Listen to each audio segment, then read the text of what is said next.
Thanks for coming back to the latest episode of the Credit Clubhouse. We are your one-stop shop for all things credit. Before we jump into our next episode, we have an exclusive offer for our listeners. If you're interested in attending any of our conferences throughout the year, we have a great deal for you. Just head to www.dealcatalyst.io, pick the event you want to attend, and enter the promo code CREDIT at checkout. This will give you 10% off any ticket to any conference. As always, don't forget to follow the show, rate us, and leave a review. We encourage your feedback. It'll help us make these episodes a better listen for you. And now, on to our next episode. Welcome back to our latest installment of the Credit Clubhouse. As always, I'm your host, Todd Anderson, Head of Content and Programming at Deal Catalyst. Joining me today, which is an honor for me, is Stewart Mandel. He is editor-in-chief at The Athletic. Stu, it's great to meet you. Thank you for doing this. Looking forward to our conversation. Yeah, thank you. Just I can't take credit for the whole Athletic. Editor-in-chief of college football at The Athletic. Yes. Okay. So, for those who are not as familiar, I am, certainly a follower of The Athletic, but maybe just a quick intro, what The Athletic is and what's your role there. The Athletic is a subscription sports writing site that began around 2017. Now we're part of the New York Times, and we believe, and I think most sports fans believe, it's the premier destination for high quality journalism, great reporting, great writing about every major sport. So yeah, you can subscribe either to The Athletic specifically, or as get it as part of a New York Times bundle subscription. I'm college football. I've been a national college football writer for 25 years. I am just one of many great writers on the college football staff. Bruce Feldman, Ralph Russo, Chris Vanini, right on down the line. So, when it comes to college athletics, specifically football over the last decade, how much has changed? College football has changed in the last 5 years. College football has changed more than it's probably changed in its whole history. It's hard to believe it was only 2021 when NIL became a thing and college athletes could be paid for the first time. Um, Transfer portal, players being able to transfer to another for years, decades. You transferred to another school, you had to sit out a year. That is no longer the case. So now we have full on free agency. The conferences have changed dramatically. The Pac-12 is no more. So, and just a lot of NCAA, longstanding NCAA rules have gone by the wayside because they're just constantly under attack in the courts. Ultimately, is this good? Has NIL been positive for the sport and college athletics? I mean, obviously, athletes getting paid is good. Lots of people are making money off them beforehand. But has everything in NIL, this new era, been a positive? I don't know about everything, but I believe it's been more positive than negative, which is really at odds with, if you ever turn on a television on Saturdays, you'll see commercials urging people to call their congressperson about the SCORE Act, about saving college sports. You hear that a lot. Save Mm-hmm. college sports. College sports is in crisis. And in terms of the actual on-field product, though, it's had an amazing effect in that it's finally bringing some parity to a sport that has never had it because the top programs can no longer just hoard all of the top recruits. Everybody that has money has a chance to make an offer to somebody. The transfer portal makes it easier to flip a roster much quicker if you take over a rebuilding program. So right now, Indiana, I think had the lowest all-time winning percentage in college football until a couple years ago. Yep. Vanderbilt, the longtime doormat of the SEC, these programs are in the top 10, right? We still have Ohio State. Ohio State's Ohio State, Alabama's Alabama. But a lot of programs that never had a chance have a chance now, and it's specifically because of these changes. What about the downstream effect on, say, the lesser known sports, wrestling or volleyball? hmm Has it been as good of an impact for those athletes in those sports?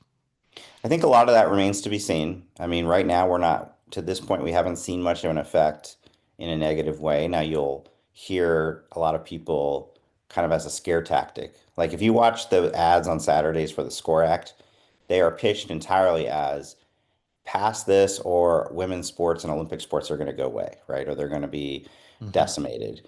And if you believe that, it's because the schools are saying if we have to pay the athletes, right now starting this year with the House settlement, they can pay up to $20.5 million to their athletes directly instead of just outside endorsement deals. And what the message they're sending is if we have to keep, if it keeps getting more and more and more that we have to share with the athletes, we're going to have to cut some other sports that don't make money. Um, I'm not going to be naive and say that never happens, obviously, Hmm. but it's an interesting timing to be saying that at a time when women's sports have never been more popular, when the WNBA has taken off like it has, women's college basketball, softball.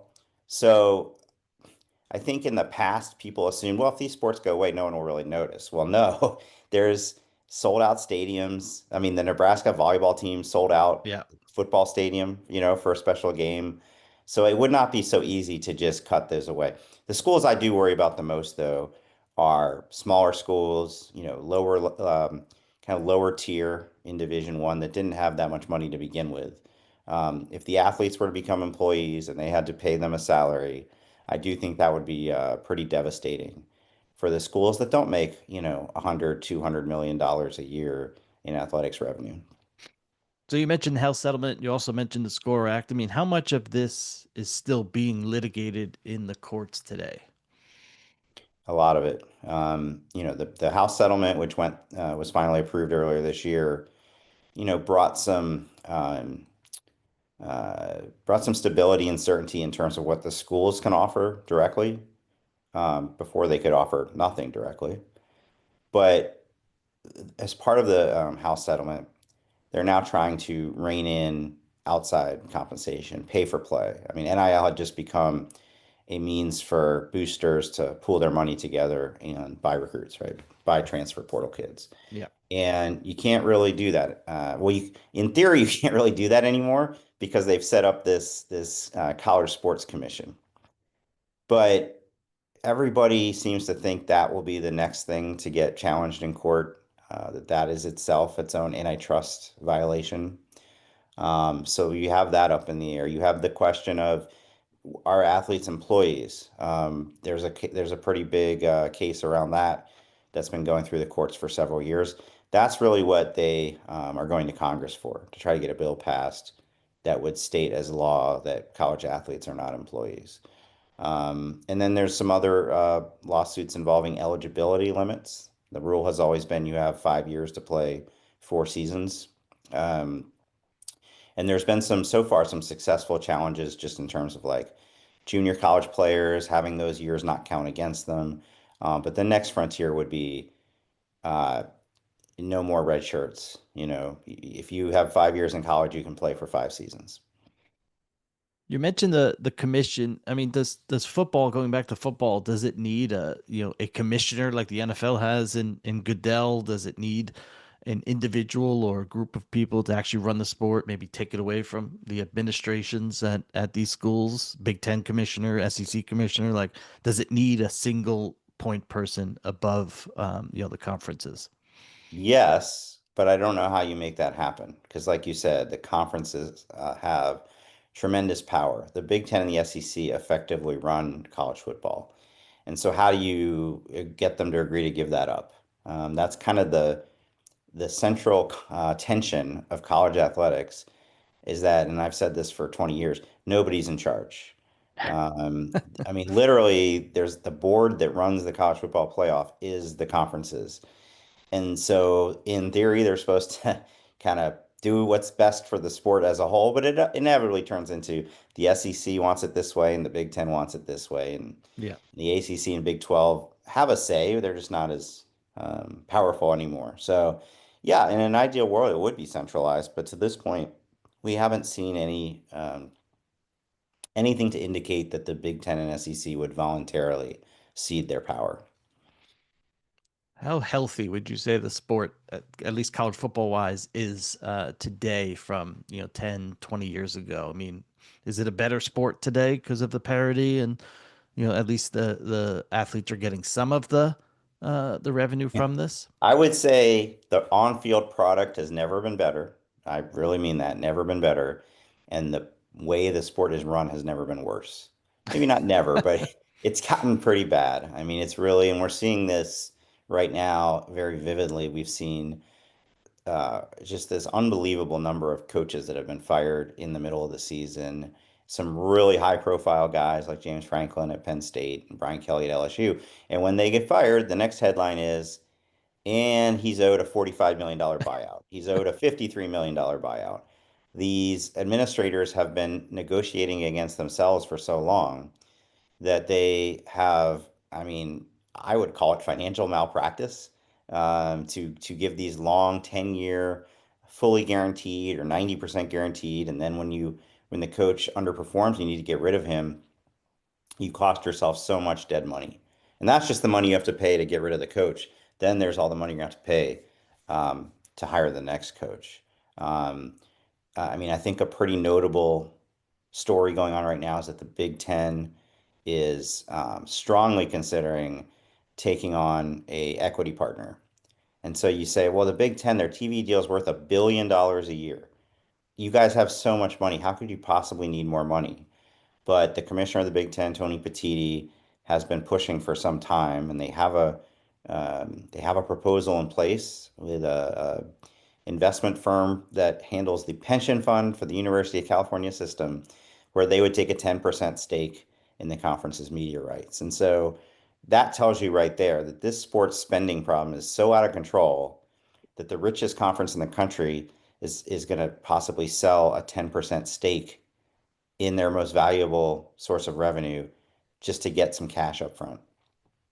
I think that's probably only the start of it, knowing Mhm. this is kind of where the world you live in, where I live in, kind of connect with each other as more and more, pension funds or investment funds are now looking at college athletics, whether it be NIL or schools and conferences, as to whether or not there's an opportunity to provide them capital in exchange for ownership and other potential rights down the line as more player athletes gain kind of more power with And it's a NIL. no-brainer, by the Yeah, way, for private equity yeah, because for as much money as college football brings in, it's actually still undervalued.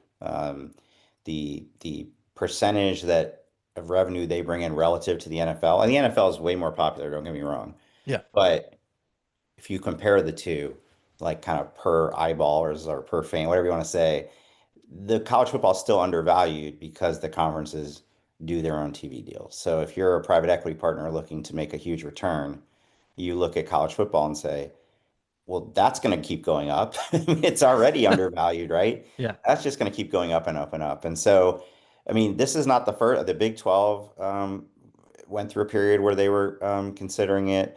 Some of the individual schools have looked into it, but there is a skittishness, right? These are mostly public universities, university presidents. This is not as, I guess, clean as a professional sports organization. But if the Big Ten does do it, and right now they have to overcome two schools in particular, Michigan, USC, opposed to it. If as soon as one conference or one school rips off the Band-Aid, you got to think many others will follow.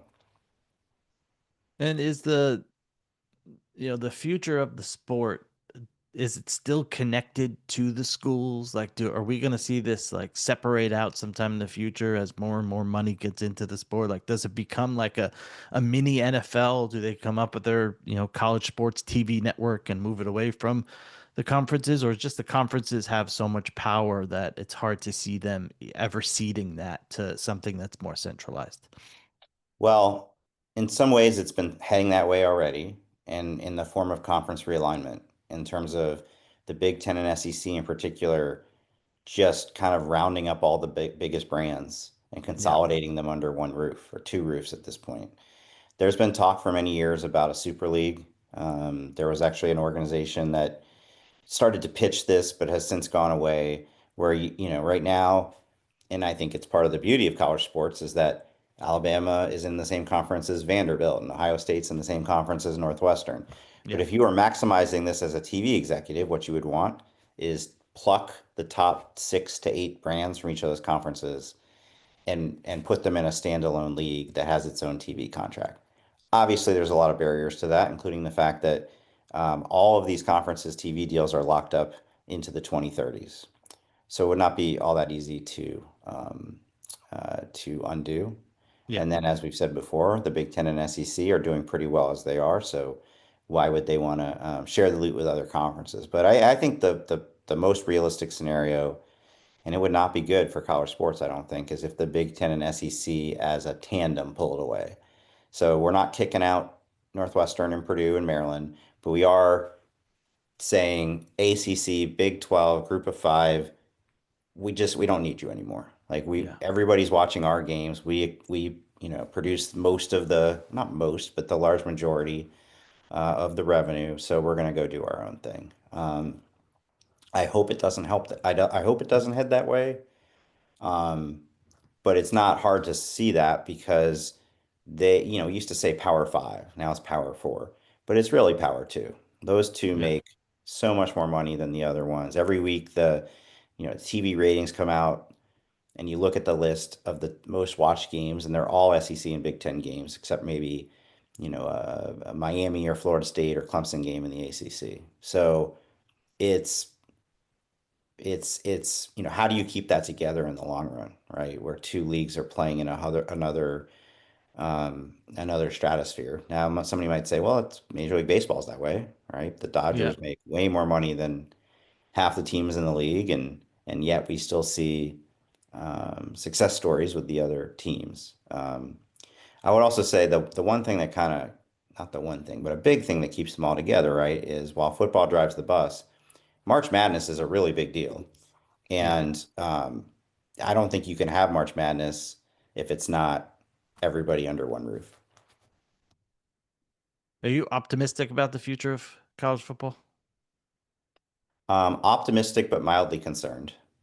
I do think conference. So here's the thing: everybody complains the most, or is the most alarmist about NIL. And as I said earlier, I think NIL has been good for the sport. Yeah. It's conference realignment that really concerns me. And what we've seen, I mean, I think the while conference realignment has been going on for the whole history of the sport, this most recent wave that killed off the Pac-12 was really unhealthy. And you're seeing it now in terms of, yes, they created some blockbuster TV matchups like Ohio State, Oregon, anything involving Oklahoma, Texas, and the SEC. But you've also created a lot of really dud matchups against schools that nobody is tuning in to see Oregon play Illinois. They want to see Oregon play USC and Yeah. UCLA and Stanford and Cal. Um, and so I don't think that's healthy for the fans. I don't think it's healthy for Oregon State and Washington State fans that their schools got kicked to the curb.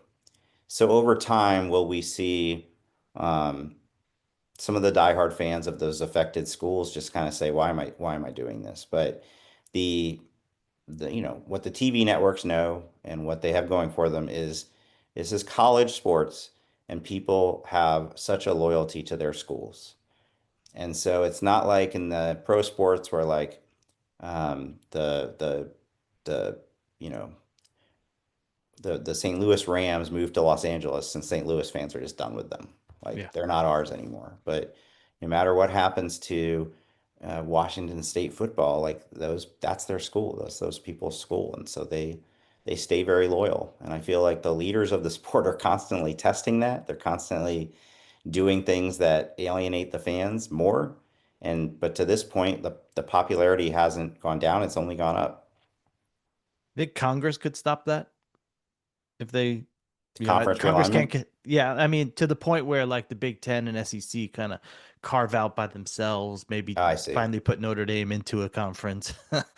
But, do you think Congress could stop something like that, the Super League, so to speak? I don't know. I mean, right now, all of their attention is on this kind of narrow issue of athlete compensation and athlete employment. I have not heard any conversation about realignment and that sort of thing. Also, I don't think, knowing kind of the political landscape, I don't actually think they're going to get this bill through. They can't seem to Because they've agree on managed anything. to, there was a time when NIL was like the last remaining bipartisan issue. Everybody agreed the athletes should get paid.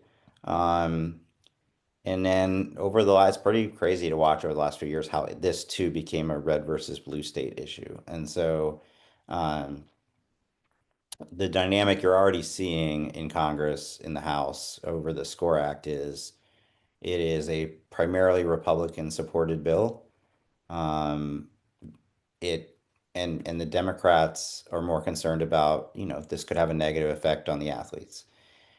If it passed the House, and from what I understand, that's not totally unrealistic, it will die in the Senate because they will not be able to get 60 votes. Yeah. And the interesting thing about that for college sports is they don't have a plan B.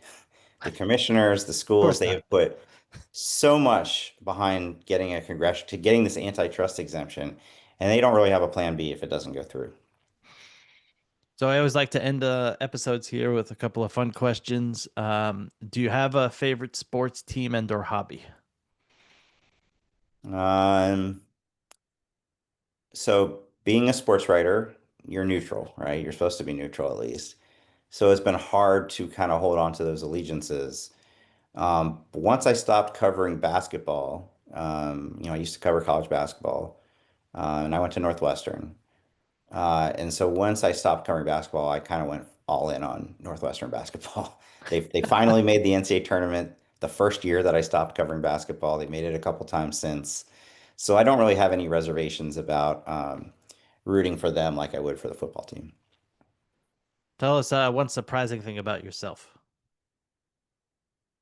Um, I don't think any, I mean, I've been a rock fan and alt rock fan for, and I was in a band in college, and people don't believe that because I guess I'm not cool enough.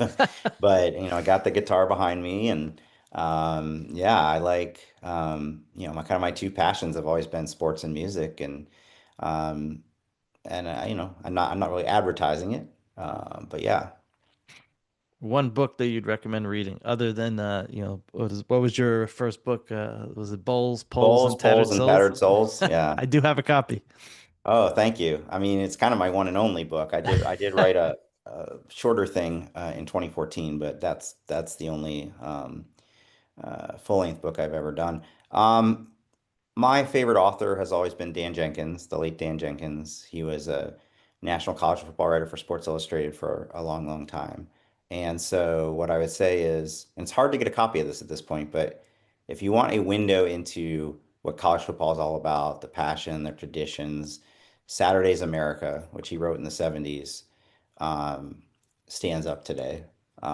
It's such a window into what this whole culture is like, and he's a better writer than any of us who have ever lived. So, and I go just also say another one of his books called "You Got to Play Hurt" is a year in the life of a national sports writer.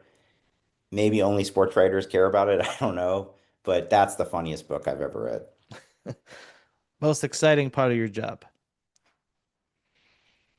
Um, Saturdays. I mean, and I don't really travel as much as I used to. I'm mostly at home, but it's a really, what I'll never stop appreciating is you wake up on Saturday morning, you watch game day.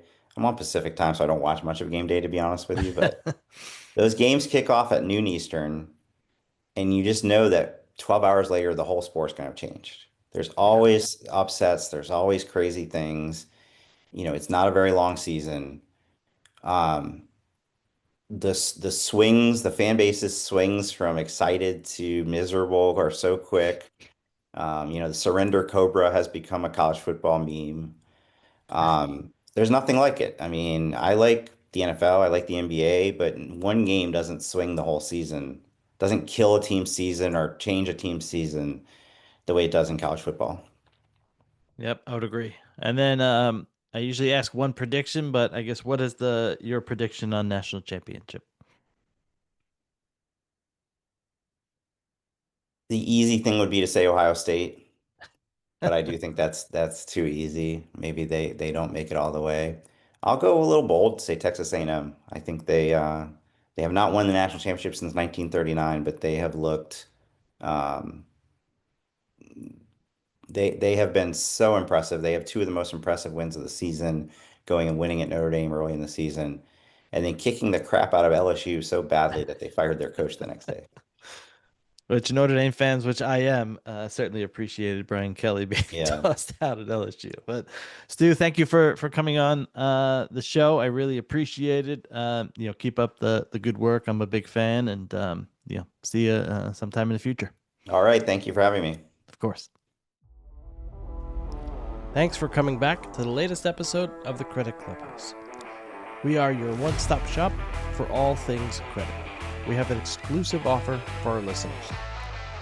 If you're interested in attending any of our conferences throughout the year, we have a great deal for you.